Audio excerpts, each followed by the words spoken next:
Can you imagine having a map of your genes in a CD-ROM? Clothing that can upload your entire medical history in an emergency? Or how about a hologram of your doctor that appears right in your own home? Sounds impossible? Well, get ready to take a journey into the future of medicine. Welcome to Ask Dr. Manning.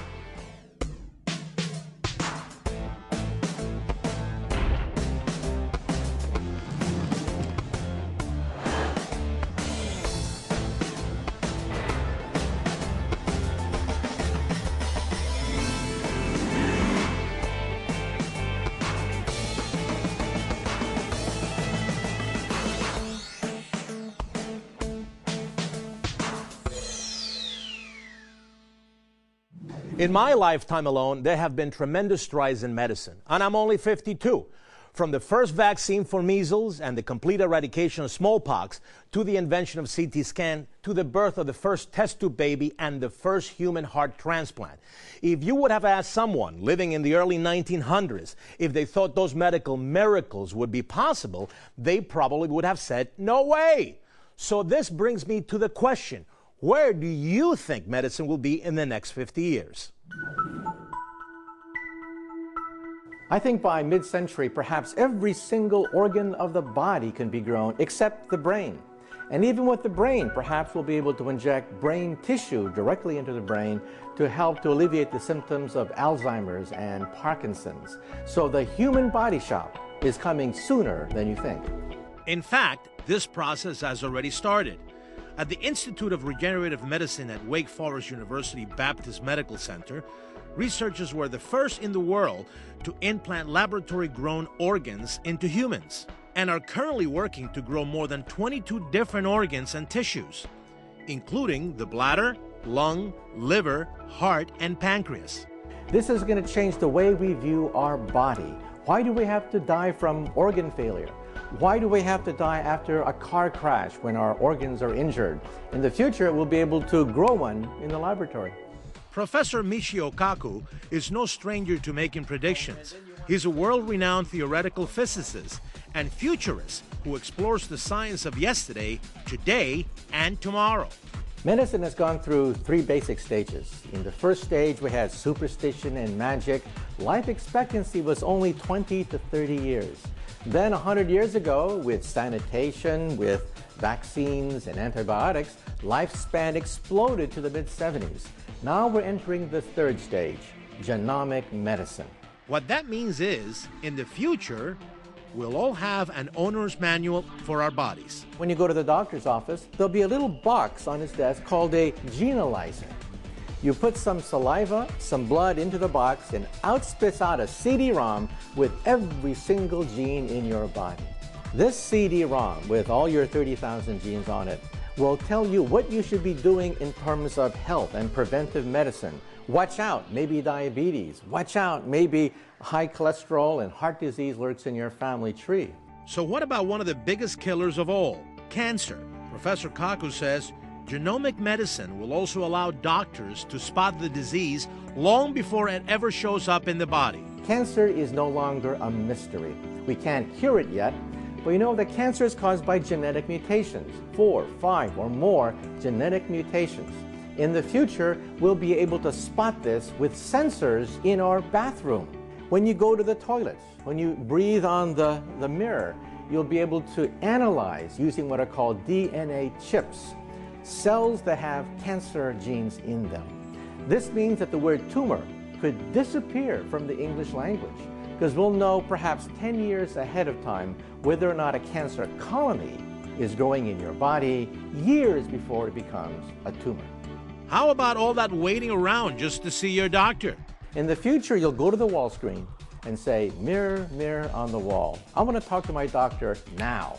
Immediately, a holographic image will emerge, and perhaps it'll be a software program that can answer 98% of all common problems. By the year 2060, we will no longer be a slave to fashion. Instead, fashion will be a slave to us, with clothing acting as our first line of defense in an emergency situation. Your clothes will monitor your heartbeat recognize an emergency, upload your entire medical history onto the web, alert the ambulances, locate your body by GPS, and alert all the authorities about your situation even before they arrive. But with all this technology comes controversy, like designer babies. Scientists have already figured out how to create designer animals that are smarter and stronger. But what does this mean for humans? Some people fear that maybe we'll have the genetic rich and the genetic poor. The genetic rich will be beautiful, they'll be outgoing, they'll have perfect bodies and long lifespans, and then we'll have the genetic poor. While Professor Kaku admits there are issues with this explosion of technology, including invasion of privacy, in the end, he says, advancements in medicine will make us better, make us healthier, and make us live longer. So there are hazards that we have to negotiate, but I think the benefits far outweigh the negatives. Wow! If all that is going to be possible by the year 2060, just imagine where medicine will be in 2110. And coming up next, the future is here. Meet a woman who is using a high-tech device to help her see after decades of being in the dark.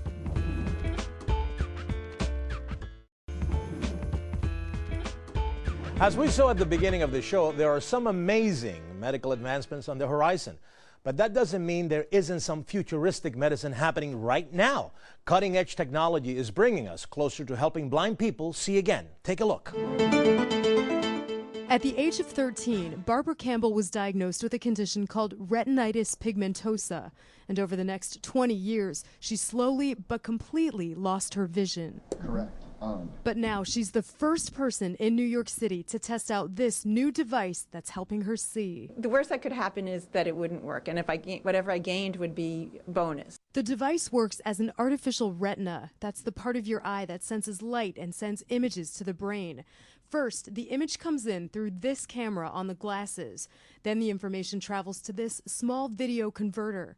There, it's decoded and wirelessly sent back to a tiny panel of electrodes that's been surgically implanted onto the back of the eye. You have to move your head to scan the visual environment. Dr. Aris Arditi is a senior vision scientist at the Lighthouse International in Manhattan. He says training is crucial to teach your brain how to interpret the signals and get better results. At the very least, you should be able to detect light from dark and be able to localize shapes in the environment. Even that is a huge benefit to someone who is totally blind. They had put in new fluorescent light fixtures in the hallways in my apartment building, and I was like, oh wow, look, these are new lights here. Barbara says the more contrast there is, the better she can see, like something that's black on white, for example. I can see this right here is dark. It's different than here. Dr. Arditi says the potential for this device is exciting, but it's still experimental and expectations have to be realistic. It's potentially useful also for many people who have acquired blindness from any condition in which they have become blind after having a normally developing visual system. I think it's amazing. It's like the future. The future is coming. That's what it really means to me. That was Fox's Dr. Samna Parikh reporting. The camera is on the glasses, but the goal is to one day have a device that is built into the eye, so it moves with the eye and is one step closer to a true bionic eye. And still ahead, what will women of the future look like? Find out when we talk futuristic headlines with our very own Dr. Sanara Kumar. Plus, I take a field trip to the birthplace of modern medicine with a little walk down memory lane with some of the oldest medical treasures around. Get ready to boost your brain power. And watch out, wine drinkers. A glass of your favorite vintage could actually be bad for one part of your body. Visiting us with insights into those stories and so much more is our very own Dr. Sanara Kumar. Hi, Dr. C. Hi, Dr. Manny. How are you? We got a lot of good stories, but before we get ready to go into the stories that I just mentioned, I want to talk about this very futuristic and I think almost impossible story, which is that doctors are saying, or scientists are saying, that they're one step closer in doing a transplant, womb transplant. You know, I deliver babies. I know. A uterine transplant. That's right. That's right. They're actually not that far away from possibly doing this in humans. And in fact, there's going to be a human trial started in New York. New York has actually received the approval for this. So far, this has been surgeons and veterinarians from London who've been working with teams from New York and Budapest in transplanting a uterus and being able to maintain it long term in rabbits so far. So if they're able to do this in larger animals, then they will start the human trials. So far, they've done 5 donors from rabbits and with 5 recipients from rabbits, and they've done well. So this is actually very, very exciting. The downside to this surgery is that the biggest problem, as actually with most transplants, is maintaining the blood supply to the uterus. Well, and also the rejection. I mean, this is this is no different than getting a heart transplant. These women are going to be receiving a lot of medication. See, to tell you the truth, I know that this could really make a difference for women that can't have babies, and there's a lot of young people, for instance, that for one reason or another, let's say an ectopic pregnancy or an accident, can in reality lose their wombs. Right. But it's a big, what would be the clinical scenario that you would think that you would need to transplant an organ that, by the way, the only thing that the uterus does is to have babies. It really has no other function. Forget about menstruation, it doesn't create any hormones per se that are necessary for human function. So the only thing you're doing is you're giving women, and I'm very bullish in giving women every opportunity in the planet to have a child, but to give an organ where you're going to have to take medications for the rest of your life? Well, not for the rest of your life, because what they propose to do is actually remove the uterus once they've delivered the child. So the rejection medications that they'll be taking, or anti-rejection medications they'll be taking, will be given only during the time of the pregnancy. So women that have this type of procedure done, they will need to get pregnant by in vitro and then have to deliver by C-section. I think it's a promising technique. Well, as I said, as a delivering baby doctor, I can't see it, and I think that the risk factors for a womb that has been transplanted and the potential effects that it could have on premature deliveries and premature baby and neonatal complications and intrauterine growth retardation, for instance, are huge. I don't see the ethical value behind this. I don't. But anyway, I guess it's going to happen if they're going to go into trial. And New York has been approved for the human trial, as I said, and they'll be trying it out. Interesting story. Very interesting. All right, keeping up with the theme. Researchers are looking ahead at the evolution of women, and they say the future will bring different types of women. What kind of women? Are they going to all look like you? No, they're going to be. Are they going to look like you? No, apparently we're going to be. Because I'm freezing myself for the future if every woman on this planet is going to look like you. No. We're going to be shorter and whiter. But, okay, so this is a study. Just my luck. This is a study that comes out of Yale, and basically they're saying that based on the process of evolution that they've seen so far, by 2049, women are going to be 1 whole inch shorter and a whole 2 pounds heavier, but they'll actually be delaying their menopause by 10 months, which the benefits for that is that it may be cardioprotective because they'll be exposed to estrogen longer. The downside to that is that the longer you're exposed to estrogen, the higher your risk factor is for breast cancer. So, I don't know. Is this Do they mention in the study anything about guys? Are they going to? Because are they going to be all about women? So guys are not going to be shorter and fatter either. Well, no. No. They make it that is currently. now. That's the present. That's the present. All right. So you guys. All right. It's very weird. I don't know how can they predict. This is earth-shattering information. I don't really think this is really earth-shattering information. But the main key out of this is that women, if the menopause is longer or the delayed going into menopause, then they get the health benefits of more estrogen, and also the risks. Yeah, I don't know how they can predict that. Okay, this is for my for all the web buddies out there. There is a headline that says the internet could save your mind. Yes, especially if you're above the age of 55. They did this study from UCLA, and they looked at people that were 55 to 78, and they actually asked them to use the internet or to learn the internet. And what they did is they looked at MRI scans prior to them learning how to use the internet, and then they sent them away for a week, and they had to learn some basic functions on the internet, and then they came back and did MRI scans again, and found that there was, in fact, increased blood flow and increased activity in the frontal area, which is the area that we use for memory and decision making. So therefore, if you're able to continue to stimulate those, then it'll take longer, essentially, to go into senility or develop dementia. You can basically prevent that. You're using your noodle. You're using your brain. And, you know, but this is not exactly, again, this is something that we know. We know that if people that are above the age of 55, if they continue to stimulate their brain by learning new functions, going back to school, taking classes, learning something that they don't know, that they will continue to stimulate their brains, and they can, and that's good for them. That's good in regards to preventing dementia. See, this is why our show is so important, because we make people watch on the internet for half an hour. Exactly. Look at the study. It tells you if you watch this show on the internet for half an hour, your brain is going to get better. So there, we're saving your life. And learning how to find us is also key. Okay, this one study I don't like, because you know how much I like non-alcoholic beverages. There have been studies that say drinking wine can enhance your brain's performance as well. But this headline goes a little different direction. It says that basically wine could be bad for your teeth.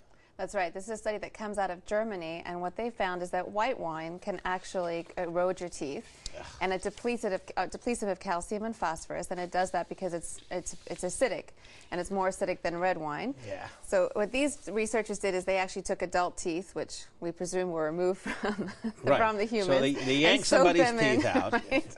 Okay. Soak them in white wine, and basically, and that's what they were able to determine, that they really significantly reduced the calcium and mineral phosphorus in their in their teeth. So I think it's important. What they say is so what this what this study is telling me, in other words, is that if you gargle with wine in the morning, every single morning, 365 days a year, you might have a dental problem.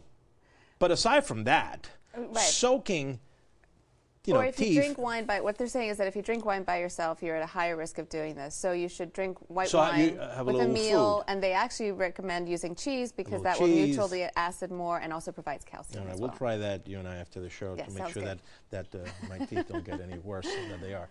Well, thank you so much for all the good information. As always, you know everything about these studies, which are very interesting, and they bring good information to people ahead. Thanks. All right, and Manny Plus One guaranteed to bring you back all the way back.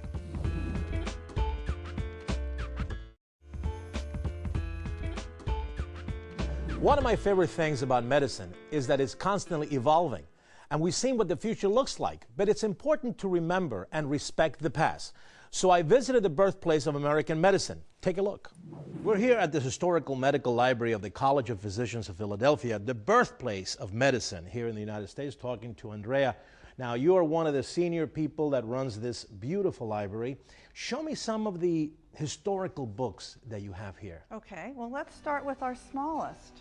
Smallest. This is a baby one. This is a book by Hippocrates, and it's really a compilation of his works, and it has descriptions in Greek and Latin. So this is like from the 400 BC. That's right.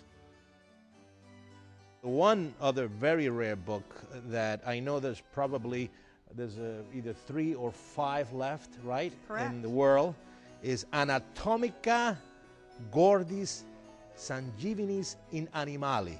I love my Latin. Is that Latin, I hope? It is. Now, this is from 1578. That's correct. And this is Harvey's description of the circulation of the blood through the heart. It is one of the most important books. And we have one of a few rare first editions that was published on thick paper, and is quite a valuable and important piece in American medicine and in the world. This particular book, I remember the author studying anatomy back then. Right. And this is Dr. Morgani. And Dr. Morgani wrote this book, and of course this was given to a fellow here in Philadelphia, right? Yes, John Morgan. He is one of the famous founders of the University of Pennsylvania and the founder of the College of Physicians of Philadelphia. And he autographed this for Dr. Morgan. So we are very fortunate to have this specific copy. So an original copy, and of course a dedicated copy to a great man, of course, that made such a difference for a lot of doctors here in Philadelphia and, of course, ultimately the entire United States. Right. Do you think that these books hold a lot of knowledge still for future generations of physicians and researchers? Most certainly. The past informs the present, and without that past, you're only working with the present. That library is home to many of the books that paved the way for modern medicine. But my personal favorite is a stone tablet from the year 700 BC with a prescription for beer on it. The world of medicine is always improving. Ideas and technology that at one time served only as the plot of science fiction novels have now become a reality. And trust me, the best is yet to come. Remember to check out FoxNewsHealth.com for more on today's topic. That's all for now. Thank you so much for joining us. I'm Dr. Manny Alvarez, and I'll see you next week.